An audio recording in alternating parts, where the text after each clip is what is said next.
All right, let's do Game 5 from Bobby Fischer's My 60 Memorable Games. Game 5 takes place in Mar del Plata, Argentina.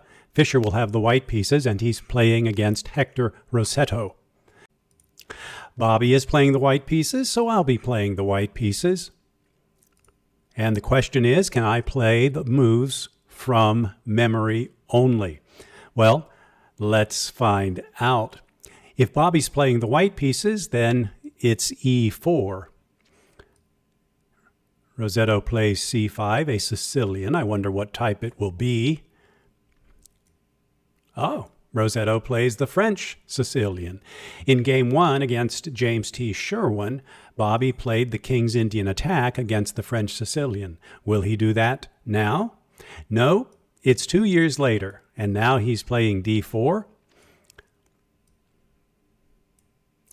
Will Rossetto play knight to F6? No, he plays A6. This means Bobby doesn't have to put his knight immediately on C3, and so he plays C4. I would call this a Marazzi bind. The queen comes out, knight to C3, knight to F6, and Bobby defends the pawn with his bishop. And now the knight comes out, knight to C6, bishop to E3, and Rossetto decides to take a couple of knights off the board. Immediately out comes the bishop. Bobby pulls his bishop back to C2, protecting the dark squared bishop.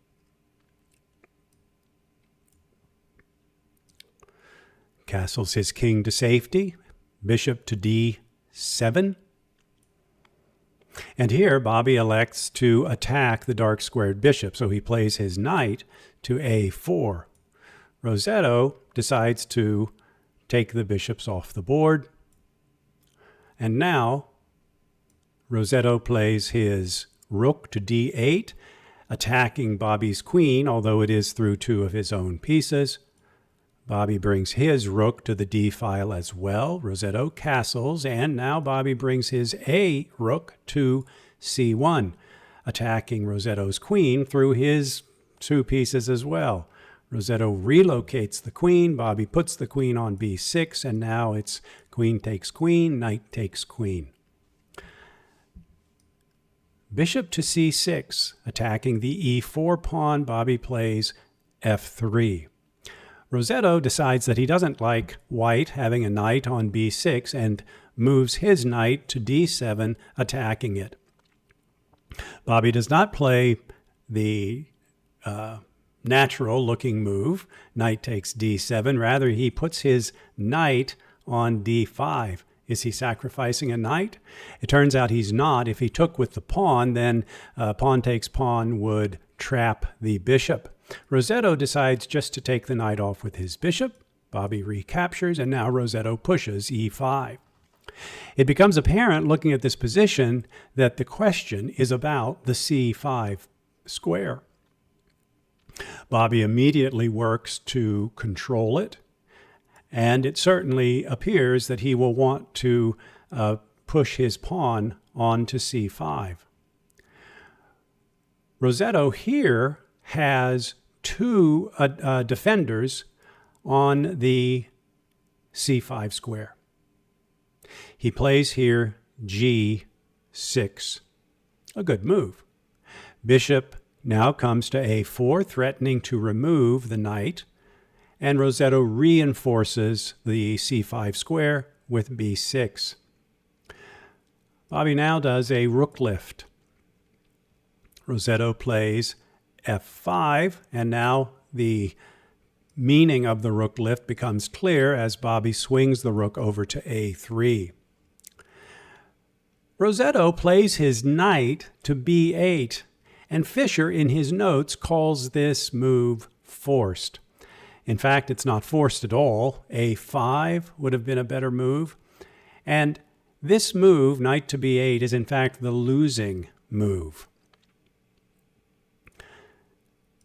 Fischer, before I push, let's just do a count. Rossetto has two defenders. He just removed one of the defenders. And Fischer, if he pushes his pawn onto the c5 square, will have two defenders. And so he will be the last man standing.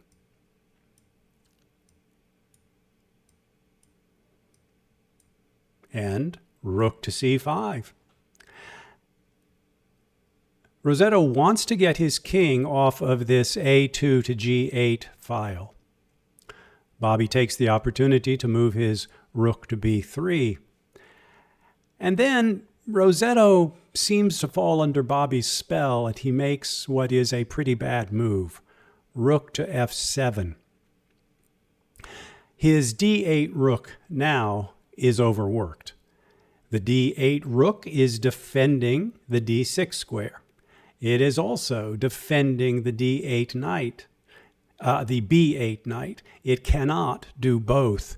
Bobby pushes the pawn to d6, and in the notes he says, for obvious reasons, the pawn cannot be captured. And that is true.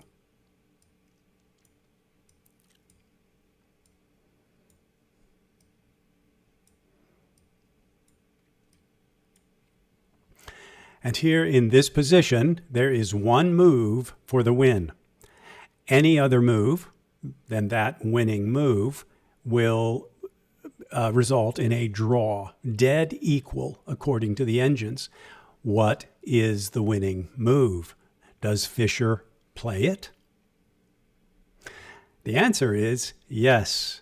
Fischer plays the winning move, bishop to b3. And if we just look at this bishop, we will see that it is controlling a lot of squares. This knight has nowhere good that it can move. The king is tied to defending this knight. If the king moves up here, say to f6, the knight will come down here and win the knight. The rook will come down, I should say, to b8, and then this rook c8, will take the pawn, and then Bobby's rook would capture the knight.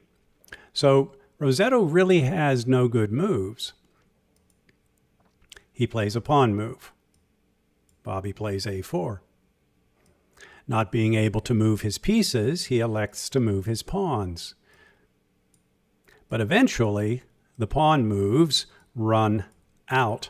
Of course, he could push his pawns forward here to h5 or to e4, but Bobby would capture them. And at this point, Rossetto resigns. I think this has been my favorite game so far, simply because of this ending.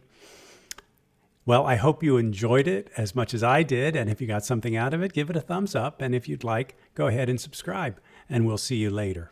Bye.